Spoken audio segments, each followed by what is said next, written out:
નમસ્તે મિત્રો, હું છું કેરો વાઘેલા. ફરી આવી ગયો છે એક નવા વિડીયો સાથે. આજે આપણે આ વિડીયોમાં ફેસબુક માર્કેટ પ્લેસ પર વસ્તુઓ અથવા પ્રોડક્ટ કેવી રીતે લિસ્ટ કરવી તેના વિશે જોઈશું. તો પ્રોડક્ટ લિસ્ટ કરવા માટે તમારે માર્કેટ પ્લેસની ફેસિલિટી આપતા હોય એવા થોડા ગ્રુપ્સ જોઈન કરવા પડશે. મેં અહીંયા અમુક ગ્રુપ્સ જોઈન કરેલા છે,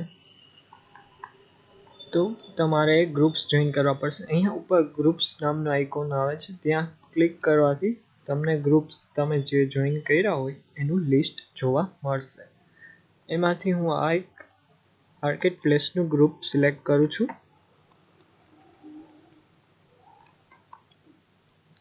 તેમાં બાય એન્ડ સેલ નામનો ઓપ્શન આવે છે બીજો, અને અહીં સેલ સમથિંગ ઉપર ક્લિક કરવાનું એટલે તમને ફોટોઝ સિલેક્ટ કરવાનું કહેશે. અહીંથી તમારે ફોટોઝ સિલેક્ટ કરવાના રહેશે તમારે જે પ્રોડક્ટ સેલ કરવી હોય એના. હું અહીં ફોટો સિલેક્ટ કરી લઉં છું.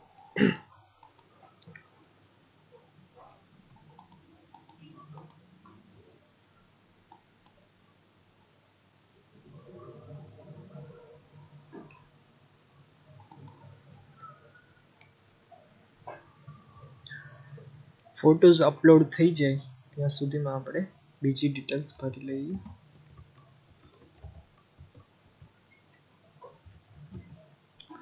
અહીં ટાઇટલમાં પ્રોડક્ટનું જે નામ હોય એ.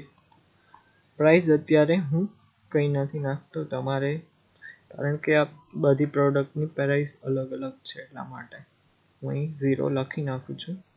પરંતુ એક પ્રોડક્ટ હોય અને એની પર્ટિક્યુલર પ્રાઇસ હોય તો તમે અહીં પ્રાઇસ લખી શકો છો. કન્ડિશન પ્રોડક્ટ ન્યૂ છે એટલા માટે ન્યૂ, જો યુઝડ હોય તો અહીં used like a new, good, બાર એ રીતના તમે સિલેક્ટ કરી શકો. ડિસ્ક્રિપ્શનમાં પ્રોડક્ટ વિશેનું ડિસ્ક્રિપ્શન લખી શકો. હું અત્યારે અહીં કંઈ લખતો નથી.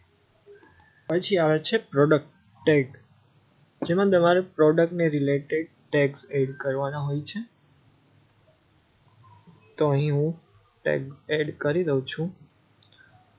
જેમ કે જ્વેલરી છે તો જ્વેલરી, પછી મારી બ્રાન્ડનું નામ કરી દઉં, સ્પેલિંગ થોડાક ચેન્જ કરીને એડ કરી દઉં.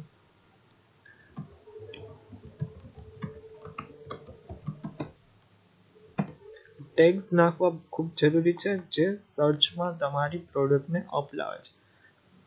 હાલ તો હું અહીંયા થોડાક જ ટેગ એડ કરું છું, તમે તમારી રીતના વધારે ટેગ એડ કરી શકો છો. ત્યારબાદ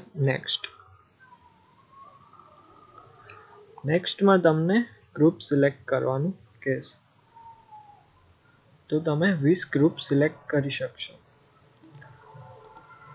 અહીંથી 20 ગ્રુપ સિલેક્ટ કરી લઉં છું.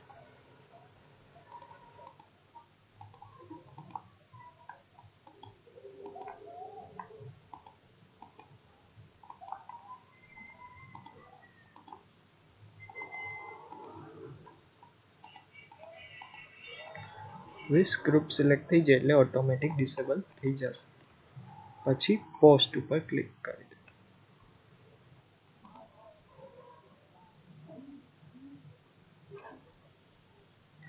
એટલે આપણું લિસ્ટિંગ રિવ્યુમાં જતું રહેશે અને આવી રીતના પ્રોડક્ટ દેખાશે.